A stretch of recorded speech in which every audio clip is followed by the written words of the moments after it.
Енді дигибридті будандастыруды қарастырайық. Яғни берілгені осылай. Теңіз шошқаларында бұйра жүні бұйра болуы бізде доминантты, ал тегіс болуы, жүн тегіс болуы, ол бізде рецессивті.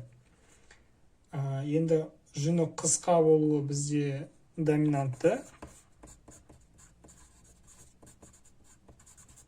жүннің ұзын болуы бізде рецессивті. Енді ата-анасын айтсақ, бізде біреуі дигетерозиготалы. Дигетерозиготалы дегеніміз, яғни екі белгіге де гетерозиготалы.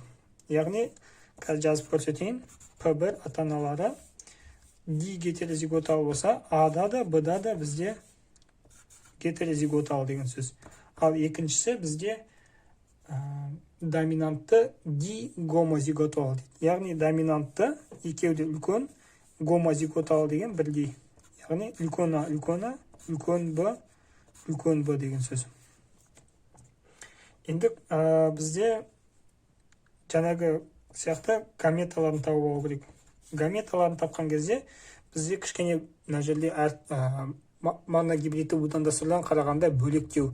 Бұл жерде гаметаларын тапқан кезде мынау бір ата-анасын өз ішінде бір-бірімен айқастырып, шағылыстырып алу керек.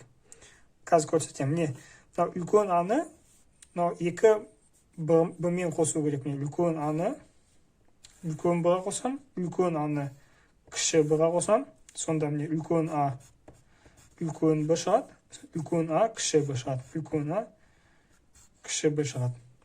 Кіші аны үлкен Б-ға қосам, кіші аны кіші Б-ға қосам, сонда кіші А үлкен Б шығады, және кіші А кіші Б шығады. Бұл бізде гаметаларымыз. 4 түрлі гамета шықты. Енді мынау бізде екінші ата-анасын қарайтын болсақ, бұны да тура солай істейміз. Мынау үлкен аны Б-ға қосқан кезде үлкен А үлкен Б шығады. Мынаны былай қоссақ, тура солай үлкен Б үлкен А шығады. Бәрі 4 гаметасы бірдей болғандықтан бір үлкен А үлкен Б-ны жазып салсақ жетеді. Енді келесі бізде тура моногибридті будандастыруда сияқты шағылыстыру керек. Бұл жерде әр біреуін бір-бірден осылай қоса салсақ болады.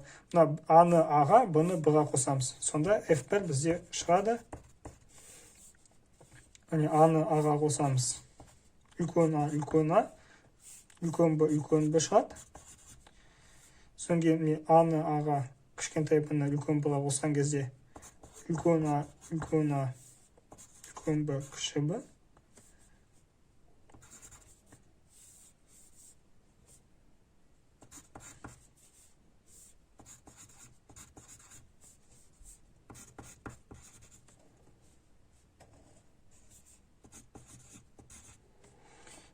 Қосып алдық. Енді бізге фенотиптерін табу керек.